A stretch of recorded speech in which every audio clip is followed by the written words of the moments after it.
Welcome to Penrose Learning, where we make understanding easy. You're starting with the essentials. Confirm your monitor is G-Sync or G-Sync compatible and use DisplayPort.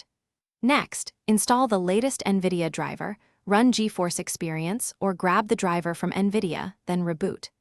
Once done, open your monitor's OSD and enable variable refresh or adaptive sync, and set the panel to its native refresh rate, such as 144 Hz.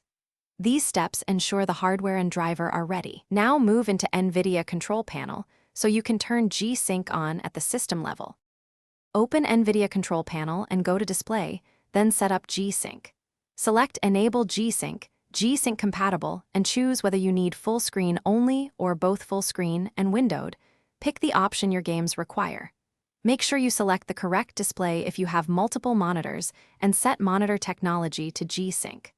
Apply the changes and confirm the desktop resolution and refresh rate match the monitor's native settings. Finally, launch a game or use a test utility to observe smooth tear-free motion and confirm the feed. To finish, set in-game V-Sync per NVIDIA recommendations, often on with a frame limiter to prevent spikes, and use RTSS or frame view to monitor frame timing. Once done, test with a variable frame rate scene. You should see consistent, tear-free frames without tearing. If you encounter stutter or flicker, make sure the DisplayPort cable is V1. 2 or higher, try rolling back or reinstalling the driver, and toggle the monitor's LFC or VRR option. That one troubleshooting step, swap the cable, fixes many intermittent G-Sync issues.